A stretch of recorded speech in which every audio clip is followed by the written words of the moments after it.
Hi, this is P&M Senior Wellness. Let's give those legs some love today. If you're walking every day but your steps still feel heavy or unsteady, this is the quiet warning most people miss. The truth is, walking alone doesn't always build the strength that actually lifts your feet, lightens your legs, and keeps you from catching a toe on the ground. But a simple chair routine can. Many adults over 60 tell us the same story. They stay active, they do their walks, yet their legs feel tired sooner, their steps get shorter, and confidence slowly fades. That's not weakness, it's missing muscle signals. Today, I'll guide you through a few seated movements that train the exact muscles walking overlooks, so each step feels more controlled and secure. And later in this video, I'll show you one small safety mistake people make with these exercises that quietly limits their results. Fixing it can change how your legs feel within days. Before we start, do me one small favor: tap like and comment the letter C to commit to staying strong this week. And most importantly, don't skip any part of this video. You might miss the one step that changes everything. Exercise 1. Seated calf raises, the second heart move. Let's begin with the exercise that quietly determines how light or heavy your legs feel when you walk through your day. This movement may look simple, almost too simple to matter, but it is one of the most powerful foundations for walking strength after 60. Many people underestimate it because it doesn't make you sweat or breathe hard. But strength for daily life doesn't always announce itself loudly. Sometimes it works silently, underneath the surface, rebuilding systems your body depends on every single step. Your calf muscles are not just there to help you push off the ground.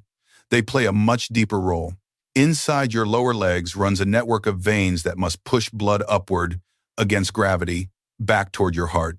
Your calves act like a mechanical pump for that system.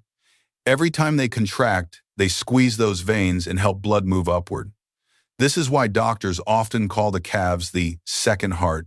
When this pump is strong and responsive, your legs feel lighter, warmer, and more energized. When it weakens, blood begins to pool in the lower legs. That pooling is what creates that familiar heaviness by afternoon. It's why shoes feel tighter later in the day. It's why ankles look puffy, why legs feel tired even after short walks, and why your steps may start to feel slower and more effortful. Many people are told this is just part of aging, but it's not aging itself. It's a pump that's no longer being trained the way it needs to be. And while walking is good for many things, it often doesn't activate this pump strongly enough to reverse the problem. When you walk, the work is shared across many muscles at once. Your calves contribute, but they don't get challenged deeply or consistently. Sitting down and performing this movement isolates the calves and reminds them of their true job. That's why so many people report feeling a noticeable difference within days when they do this exercise correctly. If you've seen our earlier video, this leg pump move is better than walking after 60. This is that same principle applied directly to your routine for walking strength and daily comfort. Now let's do the movement together, slowly and with intention. Sit tall in a sturdy chair with your back comfortably upright. Place both feet flat on the floor, about hip-width apart. Your knees should be bent comfortably, close to a right angle. Let your hands rest lightly on your thighs or the sides of the chair. There's no need to grip tightly. We want calm control, not tension. Take a gentle breath in. As you breathe out, press through the balls of your feet and lift both heels off the floor at the same time. Lift only as high as you comfortably can. There's no prize for height here. What matters is control. Keep your weight centered. Avoid leaning forward or pushing down with your hands. At the top of the lift, pause. Hold for a full 2 seconds. This pause is essential. It's where the pump truly engages. You should feel a firm squeeze in the back of your lower legs. Not sharp pain, not cramping, just steady, focused work. Now slowly lower your heels back to the floor. Take about 3 seconds to come down. Resist gravity. Don't let your heels drop suddenly. This slow lowering phase is where strength and control are built. Once your heels touch the floor, immediately begin the next repetition. Lift smoothly, pause with intention, lower slowly. That's the rhythm. Keep your breathing natural. If you notice yourself holding your breath, that's a sign to slow down slightly.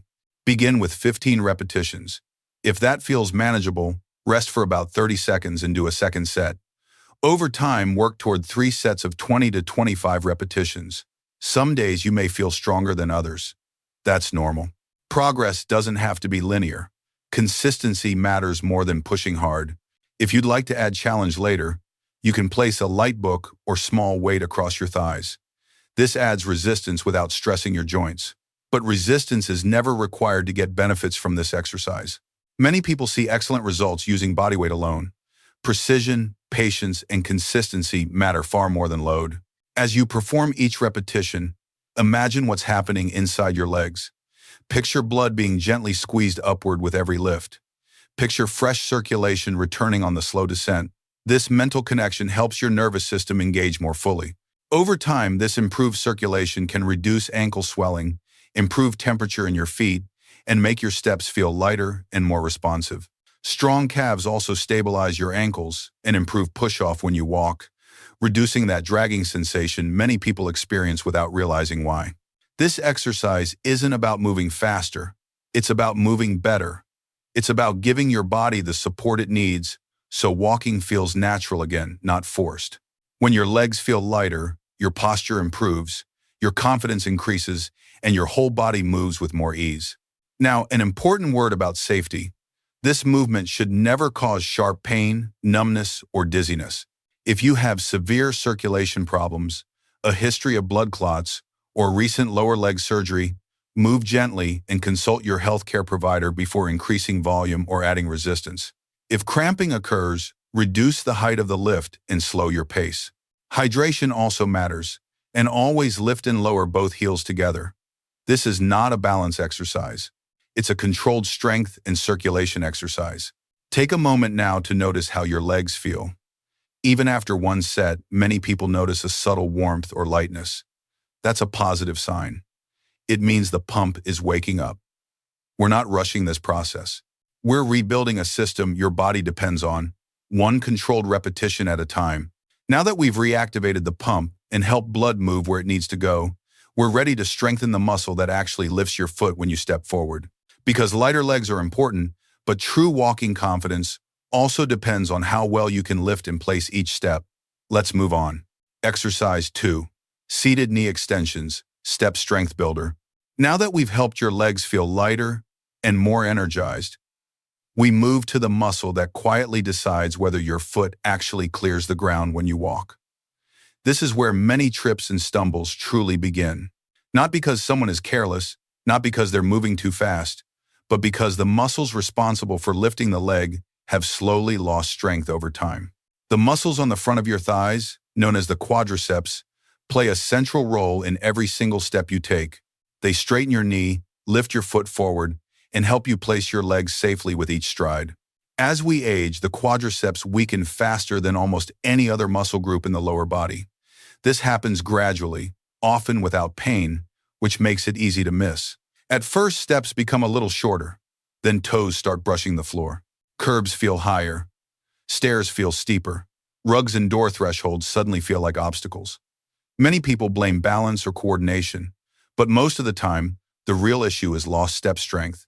And while walking keeps you moving, it rarely challenges the quadriceps enough to maintain or rebuild this critical strength.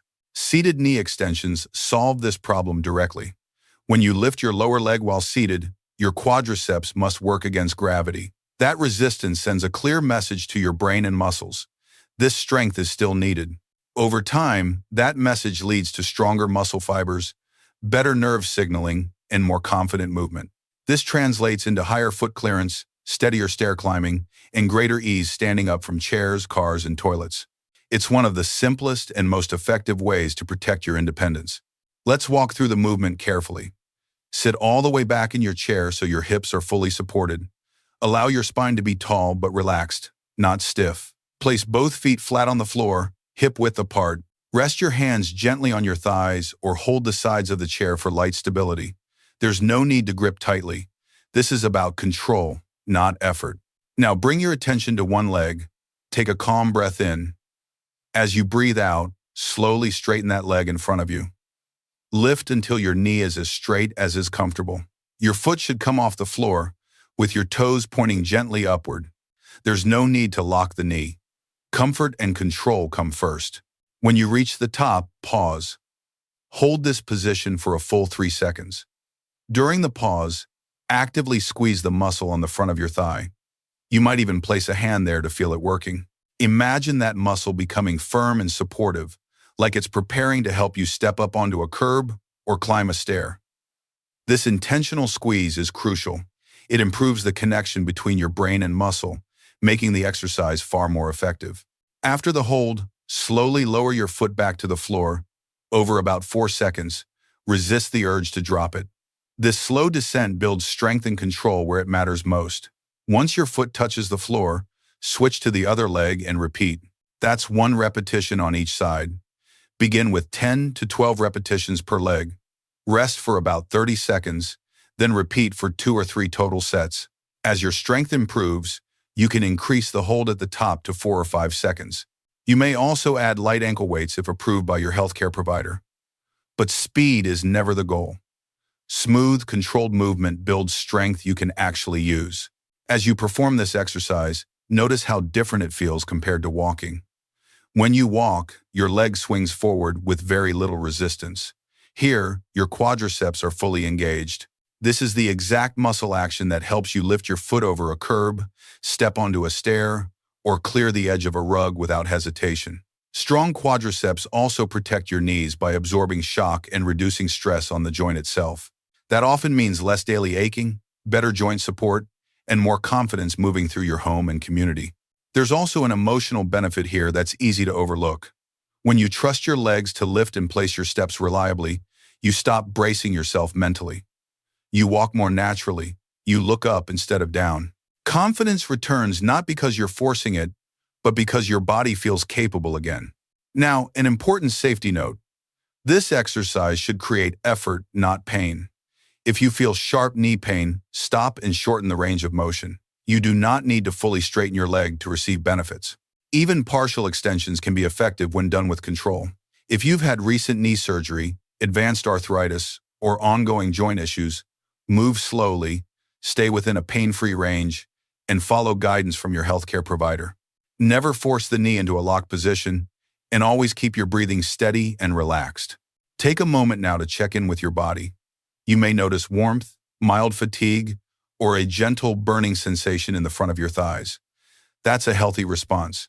It means the muscles responsible for lifting your steps are waking up and becoming stronger. We've now helped blood flow better through your legs, and we've strengthened the muscles that lift your feet. Next, we'll bring these elements together with a controlled movement that teaches your body how to manage each step smoothly, safely, and confidently as you walk. Exercise 3. Seated controlled march, step control training. This final movement brings everything together. Light legs from the calf pump, strong lift from the thighs. Now we teach your body how to control each step with confidence. Many seniors don't lose strength all at once. They lose control. The step gets rushed. The foot drops too quickly. Over time, that turns into shuffling. If you've ever felt your feet barely clearing the floor, this is why. We talked more about this in our earlier video, why seniors start shuffling and how to fix it. And this exercise is one of the most effective ways to retrain that pattern. It's not cardio. It's not about speed. It's about teaching your nervous system how to guide your legs safely again. Let's set up carefully. Sit on the front half of your chair so your feet are flat on the floor and your spine is tall. Do not lean back. This position helps your core and hips stay awake. Place your hands lightly on the sides of the chair for balance, not support. Take a calm breath. As you exhale, slowly lift your right knee upward, bringing your foot off the floor. Lift only as high as is comfortable. When you reach the top, pause. Hold for a full 1 to 2 seconds. Feel the muscles at the front of your hip and thigh working together. Now lower your foot back to the floor slowly, taking about 3 seconds. Control the descent. No dropping, no swinging. Once your foot touches down, switch to the other leg. That's 1 repetition. Move smoothly, alternating sides. Aim for 15 to 20 total repetitions. If you want more challenge, increase the pause at the top to 3 seconds. The pause is where control is built. As you perform this movement, imagine each lift as the moment your foot clears the ground when you walk, and each slow lower as the moment your foot lands safely and deliberately. This is how you reduce trips, regain a natural stride, and move with purpose instead of hesitation. Strong step control means you don't have to think about every step. Your body remembers how to move. Now, a word about safety. This exercise should feel steady and controlled, never rushed. If you feel off balance, reduce the height of the lift or shorten the pause. If you have hip pain, lower the knee only partway and focus on smooth motion. Stop immediately if you feel sharp pain, dizziness, or numbness, and always work within a comfortable range approved by your healthcare provider. This is training for confidence, not strain. Take a moment now to notice how your legs feel. You may sense more awareness, more connection, and a quiet confidence building. That's exactly what we want. You've just trained the pump, the lift, and the control of your steps. In the next part, we'll bring this routine together and show you how to use these movements to support stronger, steadier walking in your everyday life. Thank you for staying with me today. Before you go, tell me in the comments, what did you notice most about your legs or your confidence while doing this routine? Remember, the real safety mistake isn't doing these movements imperfectly, it's rushing them or skipping the slow, controlled moments where strength and stability are actually built. When you move with patience, your muscles, your balance, and your confidence all have time to reconnect. Take care of your body the way you would something valuable, because it is.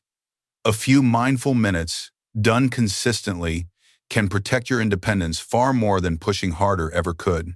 Keep showing up for yourself, move with intention, and trust that these small, steady efforts are quietly supporting the life you want to keep living.